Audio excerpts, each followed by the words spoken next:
Sir ಇವಾಗೇನು ಇಲ್ಲಿ ಬಂದಿದ್ರಲ್ಲ ಏನಂತ ಆಯಿತು, ಏನಕ್ಕೋಸ್ಕರ ಬಂದಿದ್ದೀರಾ ಇಲ್ಲಿ? ನಾವು ಕರ್ನಾಟಕ ರಕ್ಷಣಾ ವೇದಿಕೆ ಶಿವರಾಮೇಗೌಡರು ಬಂದಿಂದ ವಾರಕ್ಕೆ ಮುಂಚೆ ಬಂದು ಏನು ಕಮಲಾಸನ್ ಸಿನಿಮಾನ ಇದು ಬಿಡುಗಡೆ ಮಾಡಬಾರ್ದು ಅವ್ನು ಕ್ಷಮಾಪಣೆ ಕೇಳೋರ್ಗು ಅಂತೇಳಿ ಇವತ್ತವರೆಗೂ ದಿಟ್ಟವಾದ ನಿಲುವು ವಾಣಿಜ್ಯ ಮಂಡಳಿಯಿಂದ ಕೊಟ್ಟಿದ್ದಿಲ್ಲ. ಅದಕ್ಕೆ ಇವತ್ತೇನೋ ಪ್ರೆಸ್ ಮೀಟ್ ಇರೋದಕ್ಕೆ ನಾವು ರಕ್ಷಣಾ ವೇದಿಕೆ ಅವರೆಲ್ಲ ಇವತ್ತು ಬಂದು ನಾವು ಬುದ್ಧಿ ಹಾಕಂತ ಕೆಲಸ ಮಾಡಿದ್ವಿ.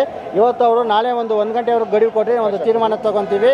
ಅವನ್ನ ನಾವು ಪರ್ಮನೆಂಟಾಗಿ ಅಸಹಕಾರ ಅನ್ನೋದಕ್ಕೆ ನಾವು ವ್ಯವಸ್ಥೆ ಮಾಡ್ತೀವಿ ಅಂತ ಹೇಳಿದಕ್ಕೆ ನಾವು ಸಹ ಬಂದಿದ್ದೀವಿ. ನಾವು ನಾಳೆ 1 ಗಂಟೆವರೆಗೂ ನೋಡ್ತೀವಿ. ಇಲ್ಲ ಅಂದರೆ ಯಾವುದೇ ರೀತಿಗೆ ಏನಾನ ಕದ್ದು ಮುಚ್ಚಿ ಏನಾನ ಸಿನಿಮಾ ಬಿಡುಗಡೆ ಮಾಡಿದ್ರೆ ಥಿಯೇಟ್ರ್ಗಳಿಗೆ ನಾವು ಹೋಗೋಂಥ ಪರಿಸ್ಥಿತಿ ವಾಣಿಜ್ಯ ಮಂಡಳಿ ಮಾಡುತ್ತೆ ಅನ್ನೋದಕ್ಕೆ ಹೇಳಕ್ಕೆ ಇಚ್ಛೆ ಪಡ್ತೀನಿ. ಹೋಗಿ ನಿಲ್ಲಿಸೋಂಥ ಕೆಲಸ ಮಾಡೇ ಮಾಡ್ತೀವಿ. ಅಂದರೆ ಇನ್ನೊಂದು ಪದೇ ನಾವು ಸಾರಿ ಕೇಳಿ ಅಂತ ನಾವೇ ಅಂಗ್ಲಾಚಿ ಬೇಡ್ತಾ ಇದ್ದೀವ ಅಂತ ಈತನಿಗೆ ನಾವು ರಾಜ್ಯದಂತ ನೋಡಿ ಕನ್ನಡಕ್ಕಿರೋದು ಪ್ರೇಮ ನಮ್ಗಂಥದ್ದು.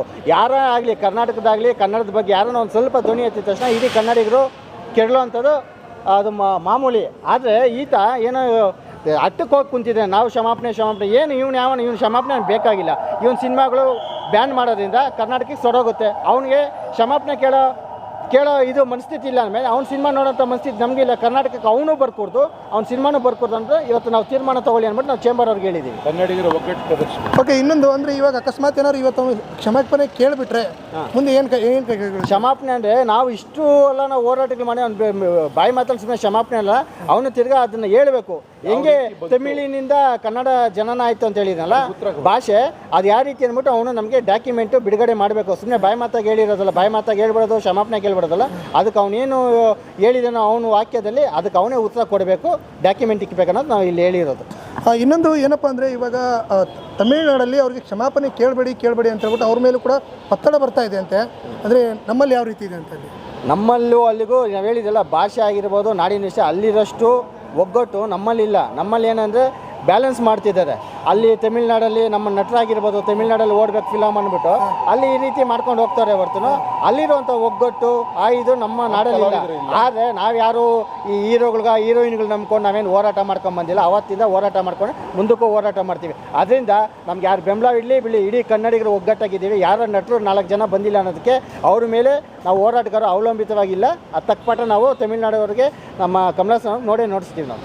ಅಂದರೆ ಇನ್ನೊಂದು ಕೊನೆಯದಾಗಿ ಏನು ಪ್ರಶ್ನೆ ಅಂದರೆ, ಅಕಸ್ಮಾತಾಗಿ ಕೋರ್ಟ್ಗೆ ಹೋಗಿ ಇಲ್ಲಾಂದರೆ ನಾವು ಕರ್ನಾಟಕದಲ್ಲಿ ರಿಲೀಸ್ ಮಾಡಲೇಬೇಕು ಅಂತ ಹೇಳ್ಬಿಟ್ಟು ಏನಾದ್ರು ತೀರ್ಮಾನ ತಗೊಂಡ್ರೆ ಏನು ಮಾಡ್ತೀರಾ? ಕಾನೂನಿಗಿಂತ ನಾನೇನು ದೊಡ್ಡವನಲ್ಲ. ಆದರೆ ನಾವು ಸಂಘಟನೆಯವರು ಏನು ಉತ್ತರ ಕೊಡಬೇಕು 5ನೇ ತಾರೀಕು ಬಿಡುಗಡೆಗೆ ಸಜ್ಜಾದರೆ ಅದು ಉತ್ತರ ನಾವು ಕೊಡ್ತೀವಿ ಅನ್ನೋ ಕೇಳಕ್ಕೆ ಇಚ್ಛೆ ಪಡ್ತೀನಿ. ನಮ್ಮ ಹೋರಾಟ ಮಾತ್ರ ನಿಲ್ಲಲ್ಲ. ನಮ್ಮ ಹೋರಾಟ ಈ ನಾಡು ನುಡಿಗೋಸ್ಕರ ಯಾವುದೇ ರೀತಿ ನಾವು ಮುಂದಿಟ್ಟಿರೋ ಹೆಜ್ಜೆ ಹಿಂದೆ ಇಡಲ್ಲ ಅನ್ನೋ ಕೇಳಕ್ಕೆ ಇಚ್ಛೆ ಪಡ್ತೀನಿ. ಇನ್ನೊಂದು ಅಂದರೆ ಈಗ ಅವರ ಕಮಲ್ ಹಾಸನ್ ಪರ ಬ್ಯಾಟ್ ಬೀಸ್ತಿರೋರಿಗೆ ಏನು ಹೇಳ್ತೀರಾ? ಕಮಲಾಸನ್ ಪರ ಬ್ಯಾಟ್ ಬೀಸ್ತಾ ಇರೋದು ಡಬಾಶ್ ಅಂದರೆ ಇಲ್ಲೂ ತಿಂದು ಅಲ್ಲೂ ತಿಂದು ಅಂಥವರು ಕಾಲಿಕ್ತವ್ರೆ.